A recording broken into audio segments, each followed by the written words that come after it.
plusieurs langues, le chinois, le vietnamien et l'indonésien. Plusieurs navires entourent la chaloupe.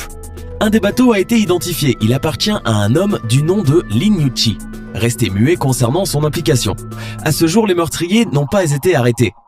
Puisque la localisation des lieux n'a pas pu être effectuée, aucun gouvernement n'a souhaité prendre l'initiative de mener une enquête. Et pour cause, les actes similaires sont légion dans la région. Selon le New York Times, en 2013, 6000 crimes avaient été commis dans les eaux proches de la Malaisie, de l'Indonésie et du Vietnam. L'incident pourrait bien correspondre à un acte de piraterie manqué, un règlement de compte entre pêcheurs ou simplement une exécution sommaire. Toutefois, sans enquête concrète, l'affaire ne sera jamais élucidée. Un expert de Sherlock Holmes. S'il y a bien quelque chose de mystérieux, c'est la façon dont est survenue la mort de Richard Green, un homme considéré comme un expert dans tout ce qui se rapporte aux œuvres de Sherlock Holmes.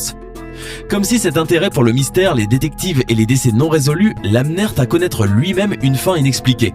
Richard a été trouvé dans son lit, entouré d'ours en peluche et étranglé, mais d'une manière un peu étrange, avec des lacets de chaussures et une cuillère en bois, de telle manière que les lacets étaient enroulés sur le dos de la cuillère qui l'étouffait.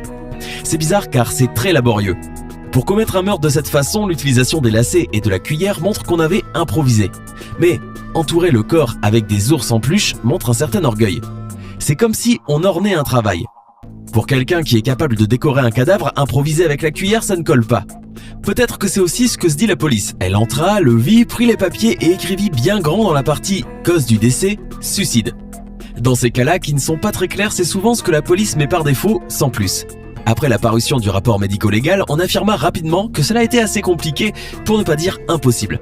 L'asphyxie de Richard Green survint en serrant les lacets avec la cuillère. Si la personne, aussi résolue soit-elle, l'avait fait elle-même, elle se serait évanouie avant de réussir à s'étouffer. En s'évanouissant, elle se contracte et ne s'étouffe pas. Mais la question devient plus compliquée. Avant que cela n'arrive, Richard avait dit qu'il était contre la vente de certaines archives de Conan Doyle au sujet de Sherlock Holmes dans une vente aux enchères privées qu'il voulait empêcher et s'assurer qu'elles restaient accessibles au domaine public. Cela avait apparemment agacé certaines personnes à tel point qu'une semaine avant sa mort, Richard Green déclara qu'il craignait pour sa vie, que quelqu'un de la société de Sherlock Holmes le poursuivait, mais que malgré tout, il ne changeait pas sa position par rapport aux archives. Et c'est ainsi que l'on retrouva Richard Green, le plus grand fan de Sherlock Holmes, dans son lit sans vie, entouré d'ours en peluche. Un cœur perdu. Ceci est le comble de l'étrangeté. Comment cela a-t-il pu arriver ou pourquoi quelqu'un l'aurait-il fait ? Il s'avère qu'à la mi-2016, quelques ouvriers découvrirent un cœur dans un sac jeté par terre près d'une station-service.